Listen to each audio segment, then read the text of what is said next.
이 말씀을 볼 때에 다윗이 이렇게 한 이유가 있어요. 왜 그랬을까요? 원래 문제는 다윗이 만들었어요. 그죠? 왜 그랬냐면 남의 아내 밧세바를 범해버렸어요. 그 범한 것도 부족해서 그 우리아를 갖다가 요압에게 시켜서 간접적으로 죽게 만들었어요. 네, 간음했지 살인까지 했어요. 그랬는데 그때 나단 선지자를 통하여서 하나님께서 다윗에게 말씀을 하셨습니다. 12장 11절 보면 여호와께서 또 이와 같이 이르시기를 보라 내가 너와 내 집에 재앙을 일으키고 내가 내 눈앞에서 내 아내를 빼앗아 내 이웃들에게 주리니 그 사람들이 네 아들들과 더불어 백주에 동침하리라. 아멘. 하나님께서 이렇게 나단 선지자를 통하여서 범죄한 다윗에게 이렇게 말씀을 하셨습니다. 근데 이 말씀이 성취가 됐잖아요. 그쵸? 누구를 통해서 했어요? 하필이면 자기가 난 그 아들 압살롬이 백주에 많은 사람들이 보는 자리에서 장막을 치고 아버지의 후궁 10명을 범하였습니다. 네. 이랬을 때 본문 말씀처럼 다윗은 자기가 저기 예루살렘에서 압살롬이 반란을 일으켜서 도망갈 때 이 후궁 10명을 궁에다 두고 궁을 지키게 했거든요. 그랬는데 아히도벨의 계략에 의해서 압살롬이 이렇게 범죄를 했습니다. 그런데 압살롬이 자랑하는 그 머리 때문에 노새를 타고 달려가다가 상수리나무에 머리가 걸리는 바람에 거기에서 대롱대롱 매달려 있을 때 노새는 지나가 버리고 혼자 대롱대롱 매달려 있을 때 한 사람이 요압에게 해서 말했을 때 요압이 왜 당장 나갔으면 죽였을 텐데 왜 죽이지 않고 여기 와서 이렇게 얘기를 하느냐 어딨냐 그러고 쫓아가서 요압이 그 함께한 청년들과 함께 그를 두드리고 패버리고 또 죽였어요. 네, 이렇게 범죄를 하게 됩니다. 그랬는데 정말로 그 다른 사람이 아니고 아들을 통해서 이렇게 배신을 당했잖아요. 그렇죠? 음란의 영이 그 가게를 타고 아들에게 내려갔어요. 또 압살롬 왜 그랬습니까? 형 암논이 자기 동생 다말을 간음했잖아요. 처음에는 상사병이 들려가지고 어찌할 바를 모르더니 딱 범하고 나니까 어떻게 했어요? 범하기 전에 사랑했던 마음보다 미워하는 마음이 더 컸어요. 그래가지고 그 다말을 갖다가 쫓아내버렸어요. 그러니까 채색 옷을 찢고 결혼 안 한 여자들은 공주니까 채색 옷을 입었지만 이미 그 이복 오빠죠. 아빠는 다윗이지만 엄마가 달라요. 그 오빠한테 그렇게 겁탈을 당하고 나니까 처녀가 아닌 거예요. 그러니까 어때서 채색 옷 찢어버리고 슬피 우는 거예요. 그러니까 친 오빠인 압살롬이 그거를 앙심을 부리고 이렇게 어느 날 2년 후에 그 양털 깎는 날 아버지 다윗한테 허락을 받고 이렇게 그 형제들을 다 불렀어요. 거기에서 계략을 짜잖아요. 어떠한 나의 어떠한 안갚음을 갚기 위해서 계략을 짜고 계획을 짜고 그거를 또 사람들을 통해서 지시를 내려서 죽여버리는 거예요. 이러한 것들이 이렇게 계속 우리 인간 사이에서는 이렇게 내려옵니다. 원수 갚는 일이. 그렇지만 우리 성경에서는 원수 갚는 일은 누가 합니까? 하나님이 하시잖아요. 근데 다윗이 다시 그 요압을 통해서 압살롬이 죽었을 때 이제 유다 백성들이 다윗을 모시고 예루살렘으로 돌아와요.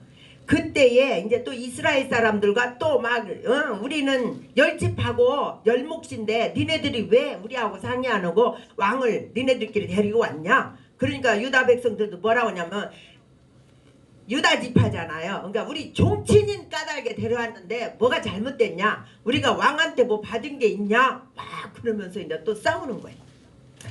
이렇게 하는데 우리 하나님께서는 어떻게 합니까? 호세아 3장 1절을 보게 되면 호세아서에서는 3장 1절에 여호와께서 내게 이르시되 이스라엘 자손이 다른 신을 섬기고 건포도와 과자를 즐길지라도 여호와가 그들을 사랑하나니 너는 또 가서 타인의 사랑을 받아 음녀가 된 그 여자를 사랑하라. 이렇게 말씀하시는 거예요. 그러니까 이 음녀가 누구입니까? 그 10명의 후궁이 누구입니까? 우리예요. 우리입니다. 우리도 하나님을 어떤 때는 하나님 이거 해주세요. 안 들어주면 내 생각대로 또 이렇게 가는 거예요. 그게 바로 음녀예요. 우리가. 그렇죠. 근데 여기에서 꼭 육체적으로 어떠한 성적으로 이렇게 범죄를 저질렀다 해서 그 사람들만 음녀가 아니라는 거죠. 그래서 여기에서 하나님께서는 말씀하시잖아요. 그러면서 호세아서 3장 3절에 보면 그에게 이르기를 너는 많은 날 동안 나와 함께 지내고 음행하지 말며 다른 남자를 따르지 말라. 나도 네게 그리하리라 하였노라. 아멘. 자, 이 말씀은 또 누가 하셨습니까? 우리 요한복음 9장 11절에 보면 예수님께서도 그래요. 그 사람들이 그 현장에서 가늠한 여인을 데리고 와서 이거 어떻게 할 거냐 그 예수님 앞에 묻잖아요. 예수님이 뭐라고 그래요? 너희 중에 죄 없는 자가 먼저 돌로 치라고 그래요. 그리고 땅에 앉아서 글을 쓰고 2번 그렇게 했을 때 일어나 보니까 아무도 없어요. 가늠한 여자하고 예수님밖에 없는 거예요. 예수님이 물어보시는 거예요. 그러니까 다 갔다고. 그러니까 예수님 뭐라고 하십니까? 예수께서 이르시되 나도 너를 정죄하지 아니하노니 가서 다시는 범죄하지 말라고 하시는 거예요. 네, 우리 하나님도 이렇게 구약에서 말씀하셨고 우리 예수님도 신약에서 이렇게 말씀하셨습니다. 근데 우리는 어떻게 합니까? 옆 사람이 좀 어떻게 거슬리는 행동을 했으면 그걸 가지고 막 이렇게 손가락질하면서 정죄를 하는 거예요.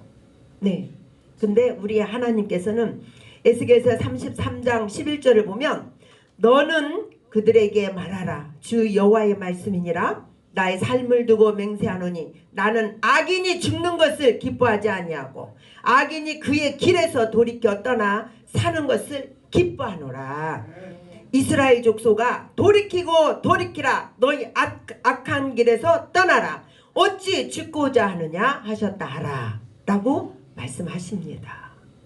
그렇습니다. 우리는 누가 나를 향해서 막 중상모략하고 시기질투하고 막 내가 하지도 않은 거를 막 누구한테 가서 이렇게 얘기하고 그러면은 분해가지고 막 어떻게 할 줄을 몰라요.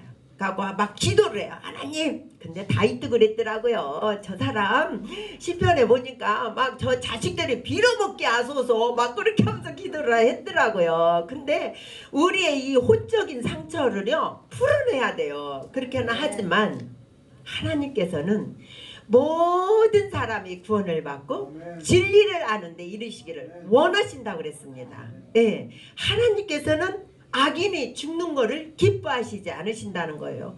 왜냐하면 하나님이 우리 인간을 지으셨기 때문이에요. 하나님의 백성인 우리들은 하나님 보시기에 그렇고 또 사람들 보기에도 그런 자들이 있어요. 그럴 때는 우리가 서로 용서하고 또 그런 죄를 지은 사람들은 죄책감에 잡혀서 마귀가 좋아하는 그런 인생을 살 것이 아니라 네, 우리는 하나님의 말씀을 이렇게 적절한 말씀을 들려주고 그러면서 회개하고 돌아와야 된다는 것이죠. 그래서 이렇게 디모데후서 3장 16절에서 17절 말씀에 아까도 말씀하셨지만 뭐예요? 이 모든 성경은 하나님의 감동으로 된 것으로 교훈과 책망과 바르게 함과 의로 교육하기에 유익하니 이는 하나님의 사람으로 온전하게 하며 모든 선한 일을 행할 능력을 갖추게 함이라. 아멘. 네, 그렇습니다. 우리는 서로가 부족한 게 있고, 내가 좀 많이 안다고 그래서 그러면 교만해져요. 그래서 그 약한 자를 도울 수 있고, 또 잘못한 사람을 용서할 수 있고, 용서와 화해입니다. 우리 기독교 신앙은 그렇게 하면서 천국 가는 그날까지 우리 다 같이 연합하여 하나님 앞에 간다면 정말 하나님께서 얼마나 기쁘시겠습니까? 아멘입니까? 그래서 2024년도 우리가 정말로 처음 방송을 예배를 드리는데 우리는 사망의 통치권에서 벗어나야 합니다. 또 오직 예수의 이름으로 이겨내야 합니다. 우리는 천국의 시민권을 받은 시민권자입니다. 그래서 사랑은 모든 허물을 덮어줍니다. 그 사랑하지만은 사랑은 대표적인 사랑, 아가페 사랑. 우리 하나님께서 육신으로 오셔서 십자가에서 우리 죄를 대속하셔서 물과 피를 다 쏟으시고 죽으신 그 사랑. 네, 그렇습니다. 그 사랑을 잊지 말고 우리의 시민권이 하늘에 있다는 걸 알고 하늘 가는 그날까지 정말 우리가 합심하고 연합하여서 올 한 해도 정말로 주님이 기뻐하시고 칭찬하시는 그러한 우리 마라나타 방송의 모든 예배자들이 되시기를 예수님의 이름으로 축복합니다.